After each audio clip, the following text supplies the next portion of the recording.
এনবিআরে আজও complete shutdown, কর্মকর্তারা দ্রুত কাজে না ফিরলে কঠোর পদক্ষেপের হুঁশিয়ারি প্রধান উপদেষ্টার দপ্তরের। আন্দোলনে 6 নেতার বিরুদ্ধে অনুসন্ধান শুরু দুদকের। 8 আগস্ট নতুন বাংলাদেশ দিবসের সিদ্ধান্ত থেকে সরেছে সরকার। কুমিল্লার মুরাদনগরের ধর্ষণের ঘটনাকে সর্বোচ্চ গুরুত্ব দিয়ে দ্রুত বিচার সম্পন্নের নির্দেশ।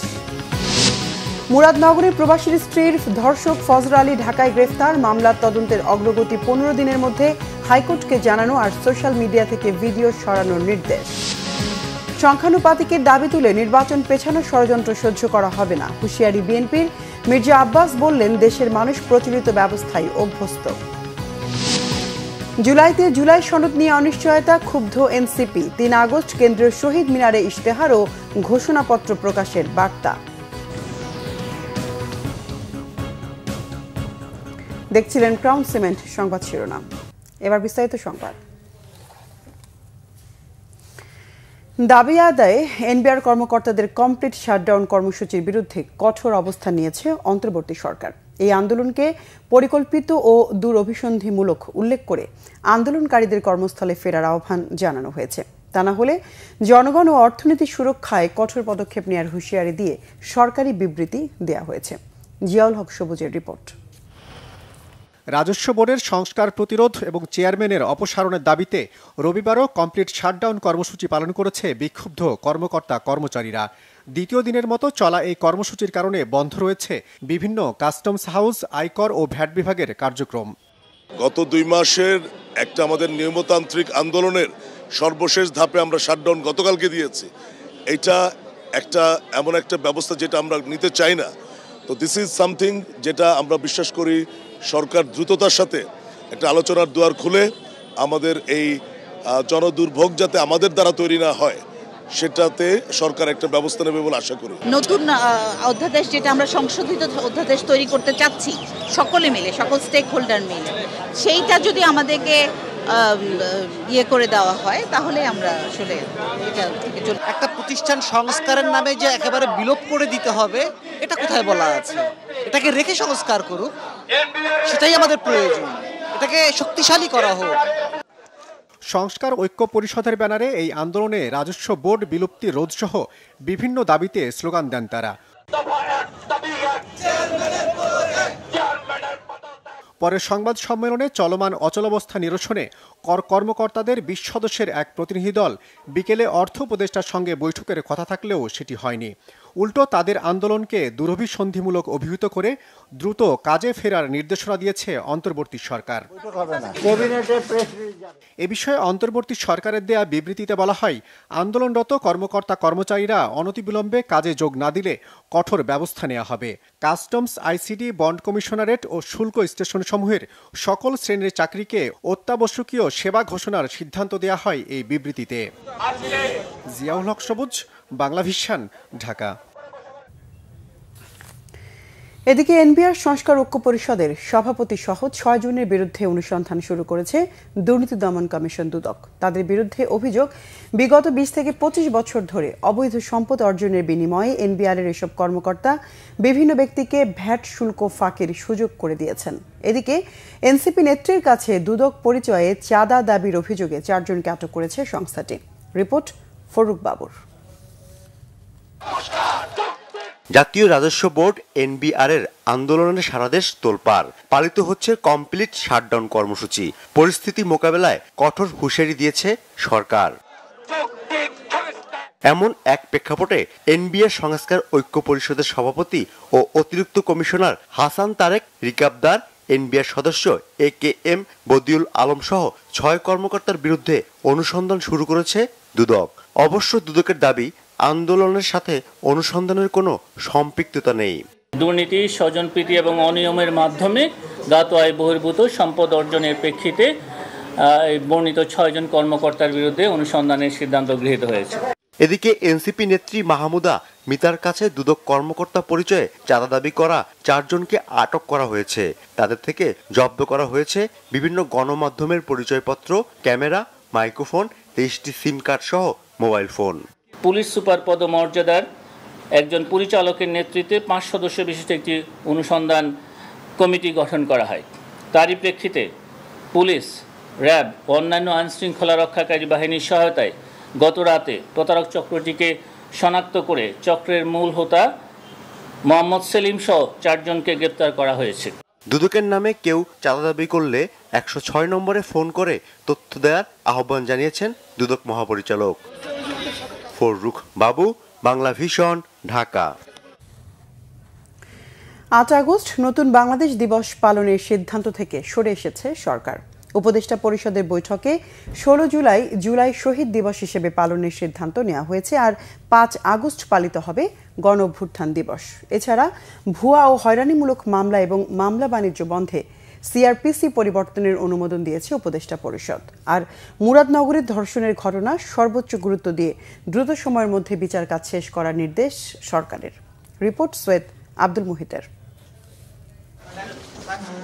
রবিবার রাজধানীর তেজগাঁওয়ে প্রধান উপদেষ্টার কার্যালয়ে অনুষ্ঠিত হয় উপদেষ্টা পরিষদের বৈঠক।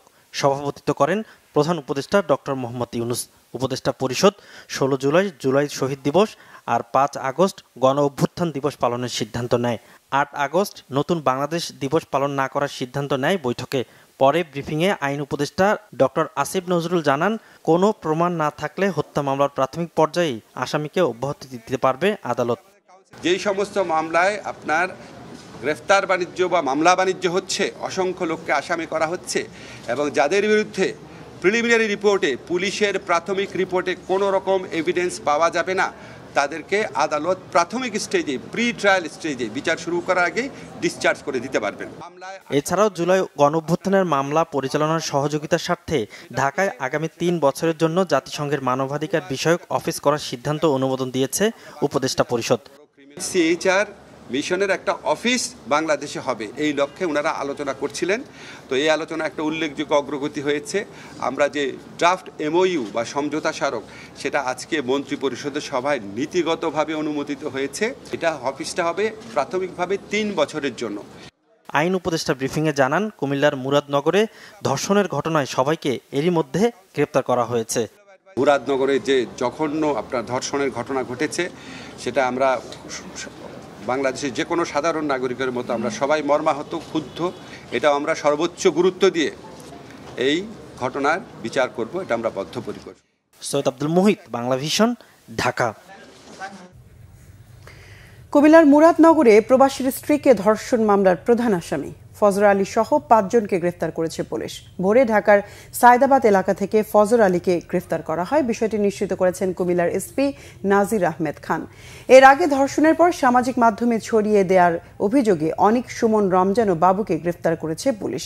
মামলার প্রধান আসামি ফজর আলী সহ এদের সবার বাড়ি মুরাদনগরের পাঁচকিত্তা এলাকায়। স্থানীয়রা জানান, 26 জুন রাতে রামচন্দ্রপুর পাঁচকিত্তা গ্রামের এক প্রবাসীর স্ত্রীকে ধর্ষণের অভিযোগ ওঠে ফজর আলীর বিরুদ্ধে। এই ঘটনায় স্থানীয়দের হাতে মারধরের শিকার হয় সে। পরে আহত ফজর আলী সেখান থেকে পালিয়ে যায়। শুক্রবার ফজর আলীকে প্রধান আসামি করে মামলা করেন ভুক্তভোগী নারী। স্থানীয়রা বলছেন, ফজর আলীর আওয়ামীপন্থী স্থানীয় ইউপি চেয়ারম্যানের সাথে ঘনিষ্ঠতা রয়েছে। সচেতন সমাজ এর দৃষ্টান্তমূলক বিচার দাবি করেছে। এদিকে কুমিল্লার মুরাদনগরে সংঘটিত ধর্ষণের ঘটনায় সামাজিক যোগাযোগ মাধ্যমে ছড়িয়ে পড়া ভিডিও নিয়ে কঠোর নির্দেশনা দিয়েছেন হাইকোর্ট। ভিডিও সরাতে বলা হয়েছে 24 ঘন্টার মধ্যেই। দুপুরে বিচারপতি ফাহমিদা কাদের ও বিচারপতি সৈয়দ মনসুর আলমের বেঞ্চ এই আদেশ দেন। এর আগে নির্যাতিতা ওই নারীর সুরক্ষা নিশ্চিত, ক্ষতিপূরণ এবং সামাজিক যোগাযোগ মাধ্যমে ছড়িয়ে পড়া ছবি ও ভিডিও অপসারণের বিষয়ে রিট করেন আইনজীবী মীর AKM নুরুন নবী। এই ঘটনায় থানায় মামলা হওয়ায় মামলা তার গতিতেই চলবে উল্লেখ করে ধর্ষণের শিকার নারীকে পর্যাপ্ত নিরাপত্তা ও চিকিৎসা দেওয়ার নির্দেশ দেন আদালত। এছাড়া হাইকোর্টে 15 দিনের মধ্যে মামলা তদন্তের অগ্রগতি জানাতে বলা হয়েছে।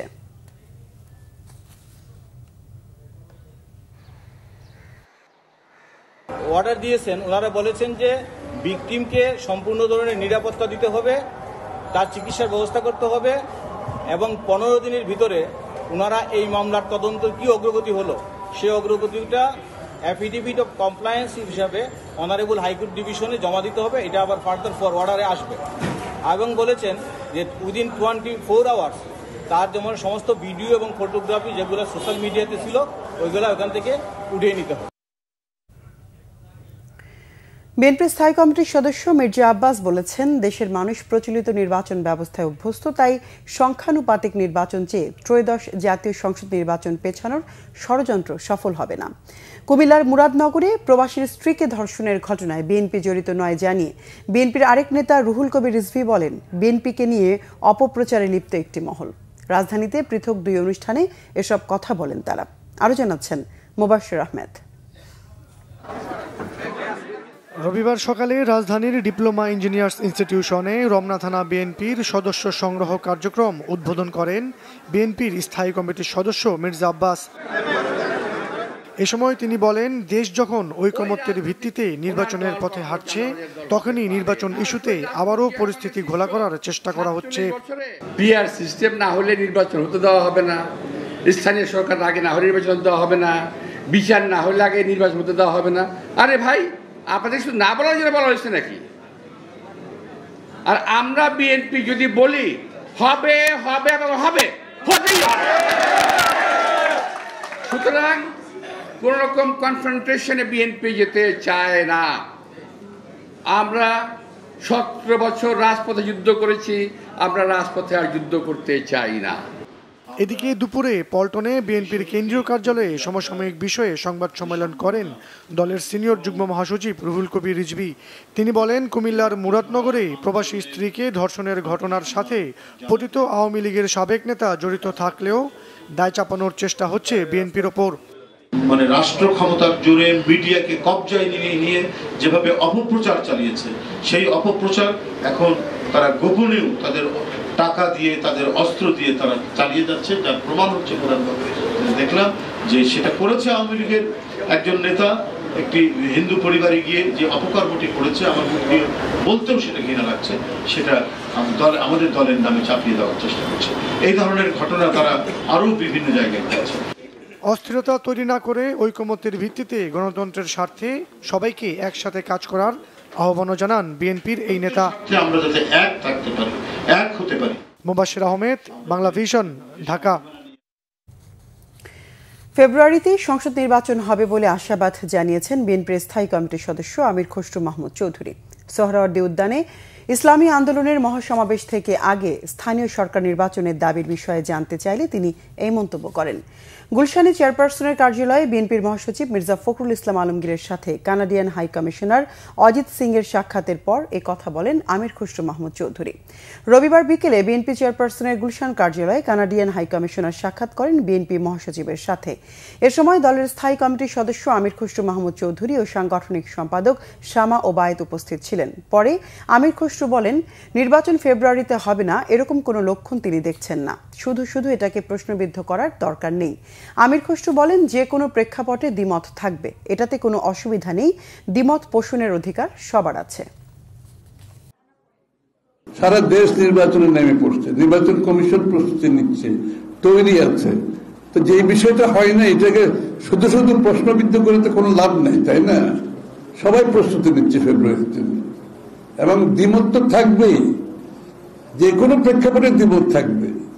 আপনি যখনই যেটা বলবেন রাজনৈতিক দলের মধ্যে দ্বিমত থাকবে, তো এটা কোনো অসুবিধা নেই, এটা সকলের অধিকার আছে।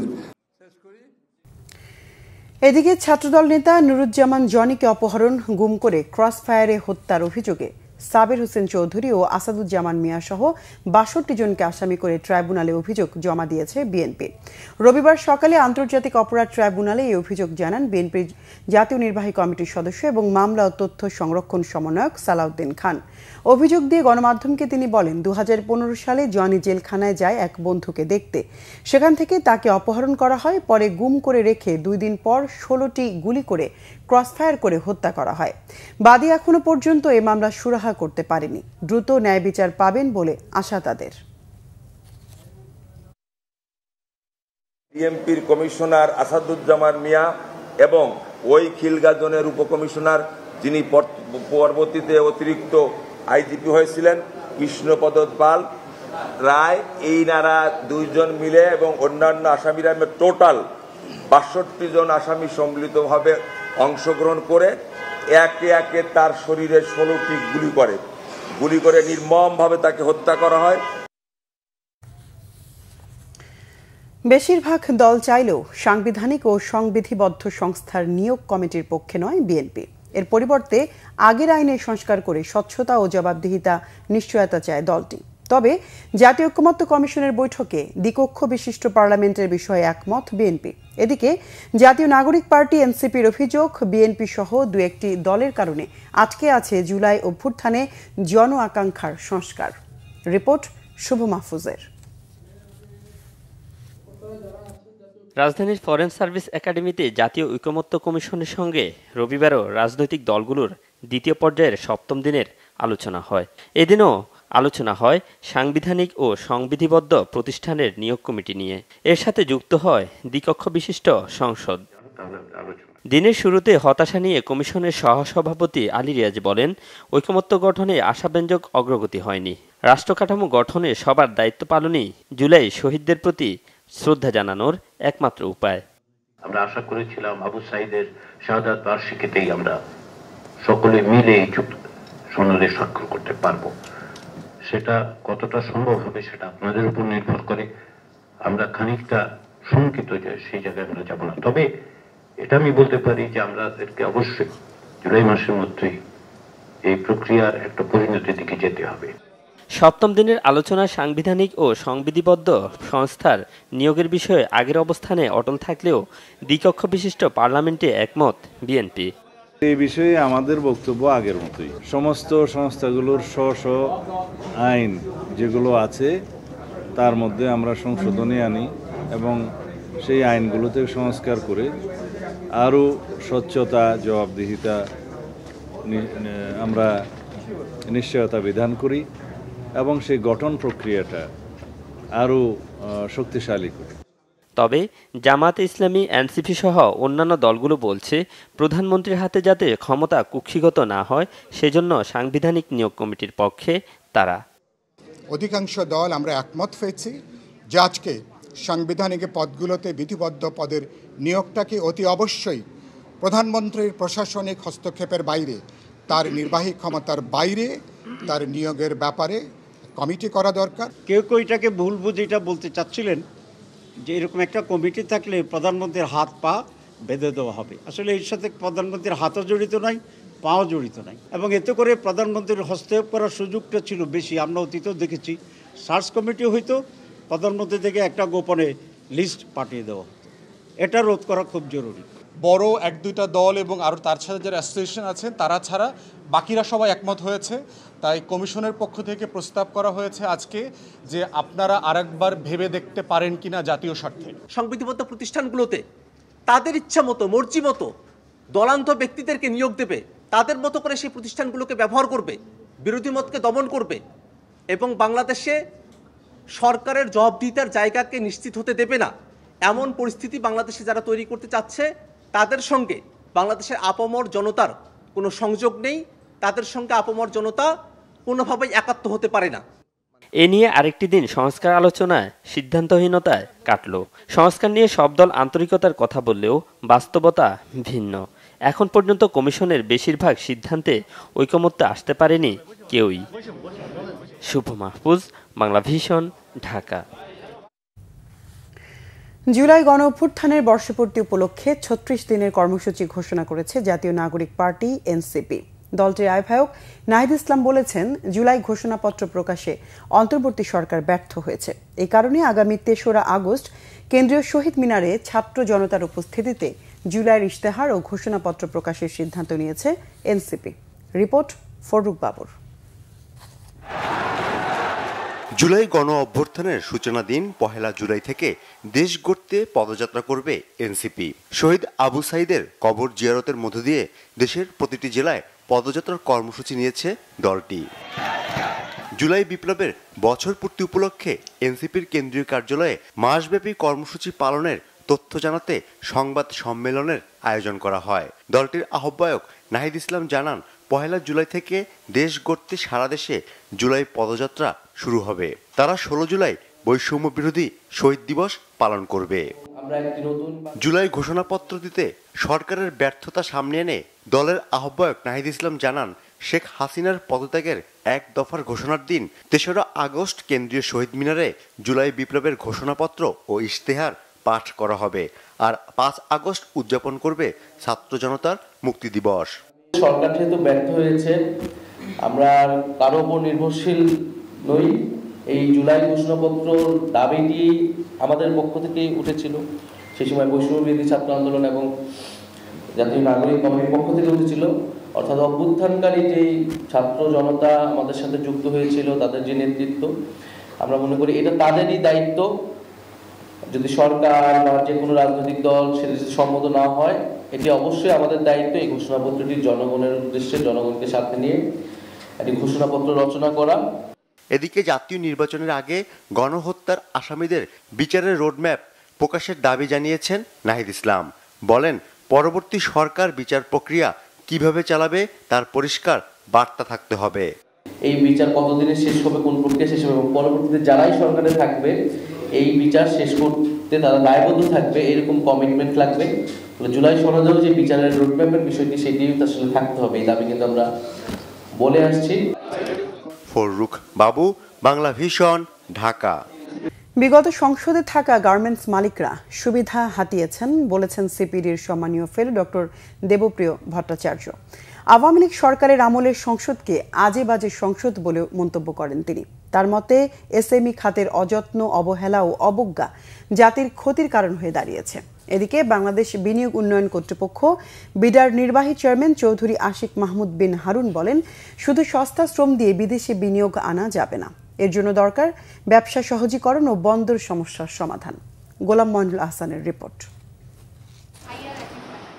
তেমন আলোচনা না থাকলেও সরকারি হিসেবে জিডিপিতে ৩০% মতো অবদান কুটির, ক্ষুদ্র, মাঝারি শিল্পের। ৮৫% কর্মসংস্থান সৃষ্টি ছাড়াও সমাজে বিরাট অংশের নারীদের অন্তর্ভুক্তি এই খাতটিতেই। এমন প্রেক্ষাপটে রাজধানীতে বিডা ভবন মিলনায়তনে হয় আন্তর্জাতিক এসএমই দিবসের আলোচনা। এতে সিপিডির সম্মানীয় ফেলো ডক্টর দেবপ্রিয় ভট্টাচার্য বলেন, নতুন বাংলাদেশ চাইলে গুরুত্ব দিতে হবে এসএমই খাতকে। ওই আরএমজি এমপির কারণে অন্য যে কোনো খাতের চেয়ে বেশি সুবিধা আরএমজি নিয়ে গেছে। আগামী দিনে আপনাদের যদি রাজনৈতিক প্রতিনিধিত্ব না থাকে, কথায় আপনাদের কোনো উপকারে আসবে না। আপনাদের আগামী দিনে নির্বাচন হবে, নির্বাচনী ইশতেহারের ভিতরে যেন ক্ষুদ্র এবং মাঝারি শিল্পের কথা, আধুনিক প্রজন্মের নীতি কাঠামোর কথা আসে, এবং একই সাথে স্মল অ্যান্ড মিডিয়াম এন্টারপ্রাইজ যে নীতিমালা 2025 সৃষ্টি হচ্ছে, সেখানে যেন আপনাদের কণ্ঠস্বর ঠিক মতো থাকে। দেশের ব্যবসা বাণিজ্য সহজীকরণে বেশি গুরুত্বের তাগিদ দিলেন বিডিআর নির্বাহী চেয়ারম্যান। সেই আনুষ্ঠানিকভাবে নিবন্ধীকরণ করার যে প্রসেসটা বাংলাদেশে, সেই প্রসেসটা খুবই জটিল একটা প্রসেস এবং খুবই ডিফিকাল্ট একটা প্রসেস। 10টা জায়গায় যেতে হয়, 10 জনের সাথে কথা বলতে হয়, ওনারা আবার বিভিন্ন ধরনের সাপোর্ট চান, যেগুলো আমরা এখানে এসে বলতে পারছি না। উদ্যোক্তা হওয়া মানে ঝুঁকি নিতে হবে। ওনারা যদি ঝুঁকি না নিয়ে এই কাজটা করতেন, তাহলে এতগুলো মানুষের কর্মসংস্থান থাকবে না, হবে না, হতো না। তো আমাদের কাজ, সরকারের কাজ হলো ওনাদের যে ঝুঁকি নেওয়ার এনভায়রনমেন্টটা আছে, the environment for risk taking, এটাকে আরেকটু কিভাবে সহজ করা যেতে পারে। কোনো সময় হয়তো আমরা সেই ঝুঁকির ব্যাপারটা আরো ঝুঁকি বাড়িয়ে দেই, we make it even more risky for them, and that is not something that we should. ব্যবসা বাণিজ্যের ঋণ পাওয়ার বিষয় বারবার আলোচনায় আসে, কিন্তু শুল্ক কাঠামো আরো বেশি গুরুত্বপূর্ণ বলে মন্তব্য করেন আলোচকরা। গোলাম মঈনুল আহসান, বাংলা ভিশন, ঢাকা। রাজধানীর চানখারপুলে 6 জনকে হত্যার ঘটনায় মানবতা বিরোধী অপরাধের মামলার অভিযোগ গঠনের শুনানি শুরু হয়েছে। জুলাই আগস্টের প্রথম মামলা হিসেবে সাবেক ডিএমপি কমিশনার হাবিবুর রহমান হাবিব সহ 8 আসামির বিচার প্রক্রিয়া শুরু হলো। রবিবার রাষ্ট্রপক্ষের শুনানি শেষ হলেও আসামি পক্ষের শুনানির দিন ধার্য করা হয়েছে 3 জুলাই। গত বছরের 5 আগস্ট রাজধানীর চানখারপুলে 6 জনকে হত্যায় সাবেক ডিএমপি কমিশনার হাবিবুর রহমান হাবিব সহ 8 জনের অভিযোগ গঠনের আবেদন করে প্রসিকিউশন। শুনানিতে বলা হয়, সে সময় ডিএমপি কমিশনার সহ ঊর্ধ্বতন আসামিদের নির্দেশে চানখারপুলে 6 জনকে গুলি করে হত্যা করা হয়। এদিন পলাতক 4 আসামির পক্ষে রাষ্ট্রনিযুক্ত আইনজীবী এবং গ্রেফতার 4 জনের মধ্যে 2 জনের পক্ষে তাদের আইনজীবী মামলা থেকে অব্যাহতি চেয়ে আবেদন করেন। বৈষম্য বিরোধী ছাত্র জনতার শান্তিপূর্ণ আন্দোলনের বিরুদ্ধে যে সমস্ত পদ্ধতিতে, অর্থাৎ সিস্টেমে ওয়াইড সারা দেশব্যাপী যে সমস্ত অপরাধ সংগঠন করেছে, তার একটা পার্ট হচ্ছে চানখারপুলে 6 জনকে গুলি করে হত্যা। সেইটারই আজকে চার্জ হিয়ারিং ছিল। চার্জ হিয়ারিংয়ের আগের প্রসিডিওর হচ্ছে ইনভেস্টিগেশন রিপোর্ট হয়েছে, তারপরে ফর্মাল চার্জের প্রেক্ষিতে কগনিজেন্সও হয়েছে। এখন আজকে চার্জ হিয়ারিং শুরু হলো। চার্জ যদি তাদের বিরুদ্ধে অনারেবল ট্রাইব্যুনাল ফ্রেম করেন তখন বিচার শুরু। অধস্তন আদালত নিয়ন্ত্রণে ক্ষমতা আইন মন্ত্রণালয়ের হাতে ছেড়ে দিয়ে আপিল বিভাগে দেয়া আদেশ স্থগিত করেছে আপিল বিভাগ। বিচার বিভাগ পৃথকীকরণ সংক্রান্ত ঐতিহাসিক মাজদার হোসেন মামলার রিভিউ আদেশে আজ এই সিদ্ধান্ত জানান প্রধান বিচারপতি সৈয়দ রেফাত আহমেদের নেতৃত্বে ৬ বিচারপতির আপিল বেঞ্চ। আপিল বিভাগ মাজদার হোসেন মামলার অধস্তন আদালতের বিচারকদের শৃঙ্খলা বিধি অনুমোদন করার কারণে হাইকোর্ট বিভাগে ১১৬ অনুচ্ছেদের রিট মামলার শুনানিতে জটিলতা হতে পারে উল্লেখ করে গেল মাসে রিভিউ আবেদন করা হয়। রবিবার যার রায় দিলেন আপিল বিভাগ, যেখানে নিম্ন আদালতের বিচারকদের শৃঙ্খলা বিধি গ্রহণ করাতে সাবেক ভারপ্রাপ্ত প্রধান বিচারপতি আব্দুল ওয়াহাব মিয়ার আদেশ স্থগিত করেছেন আপিল বিভাগ। রিভিউকারী পক্ষের আইনজীবী শিশির মনির বলেন, এই আদেশের মাধ্যমে বিচার বিভাগের স্বাধীনতা ও স্বকীয়তা নিশ্চিত হল। তিনি বলেন, নির্বাহী বিভাগের নিয়ন্ত্রণে থাকা অবস্থায় যে প্রহসনের জন্ম হয়েছিল তা আজকের রায়ে অবসান হল। শৃঙ্খলা বিধিকে স্থগিত করা হয়নি, করা হয়েছে শৃঙ্খলা বিধিকে গ্রহণ করে আপিল বিভাগের আদেশটাকে স্থগিত করা হয়েছে। কারণ এটা যৌক্তিক কথা, একটা শৃঙ্খলা বিধি সরকার গেজেট নোটিফিকেশনের মাধ্যমে জারি করেছে। সুপ্রিম কোর্টে এটা গ্রহণ কিংবা বর্জনের কোনো কার্যকারিতা এখানে নাই। এটি হাইকোর্ট ডিভিশন, যা নাকি রিট পিটিশন করার পরে এটি শুনানি করে ঠিক করবে এটি ঠিক হলো না বেঠিক হলো। কিন্তু সুপ্রিম কোর্টের মাধ্যমে এই যে গ্রহণ করিয়ে নেওয়া, একটা শৃঙ্খলা বিধিকে গ্রহণ করিয়ে নেওয়া, নিয়ে একটা সিল দেওয়া, আমরা বলেছি এইটাই বিচার বিভাগের উপর অ্যাসল্ট করা হয়েছিল। তখন এই অ্যাসল্ট থেকে বিচার বিভাগ আপাতত মুক্তি পেল। সড়কে দাঁড়িয়ে থাকা মানুষের ওপর উঠে গেল বেপরোয়া ট্রাক, মুহূর্তেই ঝরে গেল একই পরিবারের ৩টি তরতাজা প্রাণ। শনিবার রাত ২:৩০টায় রাজধানীর উত্তরা আজমপুরে ঘটে মর্মান্তিক দুর্ঘটনাটি। বড় ভাইয়ের লাশ দেখতে ভাগ্নে ফাইম ও নাইমকে নিয়ে গিয়েছিলেন মামা জাবেদ। তারাও ফিরলেন লাশ হয়ে। সুষ্ঠু তদন্ত ও দোষীদের গ্রেফতারে ৪৮ ঘন্টার আলটিমেটাম দিয়েছে আহসানুল্লাহ বিজ্ঞান ও প্রযুক্তি বিশ্ববিদ্যালয়ের ছাত্র ফাহিম আহমেদের সহপাঠীরা। বিস্তারিত জানাচ্ছেন জিয়া খান। আমি দেশের আইনের কাছে বিচার চাই। আমার ভাইটা আদরের একমাত্র ছোট ভাই হারিয়ে বোনের এই কান্না। ফাহিম আহমেদ আহসানুল্লাহ বিজ্ঞান ও প্রযুক্তি বিশ্ববিদ্যালয়ের ইলেকট্রিক্যাল অ্যান্ড ইলেকট্রনিক্স ইঞ্জিনিয়ারিং এর ৩য় বর্ষের শিক্ষার্থী ছিলেন। ছোটবেলায় মা হারিয়ে 2 বোনের কাছেই বড় হয়েছেন। আদরের সেই ভাইকে বড় অকালে হারিয়ে পাগল প্রায় বড় বোন। ওর ড্রিম ছিল সিএসসিতে পড়া, সিএসসিতে পড়ছিল, পড়া শেষে ও বাইরে চলে যাবে বলছে। বড় ভাই খোরশেদের মৃত্যুর খবরে ছোট ভাই জাবেদ 2 ভাগ্নে ফাহিম ও নাইমকে সাথে নিয়ে শনিবার গিয়েছিলেন উত্তরা ক্রিসেন্ট হাসপাতালে। পরের দিন সকাল 10টায় জানাজার নামাজ আর দাফনের প্রস্তুতি নিতেই 3 জন ফিরছিলেন বাড়ির উদ্দেশ্যে। কিন্তু বিধাতা যে আগেই ঠিক করে রেখেছিলেন 4 জনের একসাথে জানাজার নামাজ। 2টা লাশ পড়ে আছে, পেট দিয়ে নারী বুড়ি বাইরে গেছে সব কলজা গুড়দা। পরে আমি লাশের প্যাকেটের ভিতরে ভইরা এই লাশ আবার প্যাকেট কইরা সরবতাল কইরা আমি কইছি দাঁড়ায় লেখার পরে লাশ ব্যাগে ভইরা মর্গে লইছি। আরেকজন কুয়েত মুক্তি হাসপাতালতে ওই লাশ আনছি। এই অ্যাক্সিডেন্টটা কিভাবে হলো? অ্যাক্সিডেন্টটা এক ট্রাক পাথর বোঝাই 6 চাকার এক ট্রাক, ওইটায় নিয়ে এরকম পথের সাইডে মাইরা দিচ্ছে। আর একটা রিক্সা ব্যাখ্যা করছে, আর একটা সিমজি উড়ে গেছে গা। আমাকে একটু আগে ফোন দিয়ে বলে, খালা আমি বের হইছি। আমার ছেলে বলে, মা আমি বের হইছি, আমরা আসতেছি। আমি কই কি ব্যাপার, 3টা বেজে গেছে, ওরা আসে না কেন? 14 মাসের সন্তান রেখে নাইমের স্ত্রীও মারা গেছেন বছরখানেক আগে। আর নাইমও ছিলেন বাবা মায়ের একমাত্র সন্তান। খাজা নাইম আজকে 8 বছর ধরে আমার মেয়ে বিয়ে করছে। আমার মেয়ে মারা গেছে আজকে 3 বছর ধরে মারা গেছে ক্যান্সারে আক্রান্ত হয়ে। 14 মাসের একটা বাচ্চা ধুয়ে মারা গেছে। ওই মেয়েটা আমি আর নাইম পালতে আসছি। ফাহিমের বন্ধু ও সহপাঠীরা ঘটনার সুষ্ঠু তদন্ত ও দায়ীদের বিচারের দাবিতে দিয়েছেন আলটিমেটাম। আর কতগুলো মার্ডার হলে দেশে সংস্কার হবে, আর কতগুলো মার্ডার হলে আমরা এই পাবো, এই নিরাপত্তাটা পাবো, এই সড়ক নিরাপত্তাটা পাবো। ফাহিমকে হয়তো পারবো না, কিন্তু আমরা সামনে হয়তো আরো অনেক ফাহিম চলে যেতে পারে যদি এই ঘটনাটা বিচার না হয়। বেপরোয়া যান চলাচল ও সড়ক দুর্ঘটনা বন্ধে সরকারের কঠোর পদক্ষেপ চান ভুক্তভোগীরা। জিয়া খান, বাংলা ভিশন, ঢাকা। এদিকে ফাহিম আহমেদের মৃত্যুর জন্য দায়ী ট্রাক চালককে গ্রেফতার সহ 4 দফা দাবিতে কাল সোমবার তেজগাঁয়ে আহসানুল্লাহ বিজ্ঞান ও প্রযুক্তি বিশ্ববিদ্যালয় ক্যাম্পাসে বিক্ষোভ সমাবেশ করবে তার সহপাঠীরা। রবিবার বিকেলে ক্যাম্পাসে ফাহিমের আত্মার শান্তি কামনা করে দোয়া করা হয়। বিশ্ববিদ্যালয়ের ভিসি অধ্যাপক ডক্টর মোহাম্মদ আশরাফুল হক, প্রক্টর অধ্যাপক ডক্টর মোহাম্মদ আশরাফুর রহমান ও শিক্ষক শিক্ষার্থীরা অংশ নেন এতে। পরে ফাহিমের সহপাঠীরা দায়ী ট্রাক চালককে দ্রুত গ্রেফতার ও শাস্তি সহ 4টি দাবি তুলে ধরেন।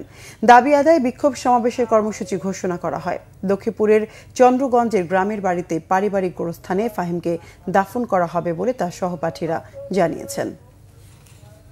সংবাদ শেষ করব ক্রাউন সিমেন্ট শিরোনামগুলো আরেকবার জানিয়ে। এনবিআর কর্মকর্তাদের দ্রুত কাজে ফেরার আহ্বান প্রধান উপদেষ্টার দপ্তরের। আন্দোলনের 6 নেতার বিরুদ্ধে অনুসন্ধান শুরু দুদকের। আজও কমপ্লিট শাটডাউন পালন। 8 আগস্ট নতুন বাংলাদেশ দিবসের সিদ্ধান্ত থেকে সরেছে সরকার। কুমিল্লার মুরাদনগরে ধর্ষণের ঘটনাকে সর্বোচ্চ গুরুত্ব দিয়ে দ্রুত বিচার সম্পন্নের নির্দেশ। মুরাদনগরে প্রবাসী স্ত্রীর ধর্ষক ফজর আলী ঢাকায় গ্রেফতার। মামলা তদন্তের অগ্রগতি 15 দিনের মধ্যে হাইকোর্টকে জানানো আর সোশ্যাল মিডিয়া থেকে ভিডিও সরানোর নির্দেশ। সংখ্যানুপাতিকের দাবি তুলে নির্বাচন পেছানোর ষড়যন্ত্র সহ্য করা হবে না, হুঁশিয়ারি বিএনপির। মির্জা আব্বাস বললেন, দেশের মানুষ প্রচলিত ব্যবস্থায় অভ্যস্ত। জুলাইতে জুলাই সনদ নিয়ে অনিশ্চয়তা, ক্ষুব্ধ এনসিপি। 3 আগস্ট কেন্দ্রীয় শহীদ মিনারে ইশতেহার ও ঘোষণাপত্র প্রকাশের বার্তা।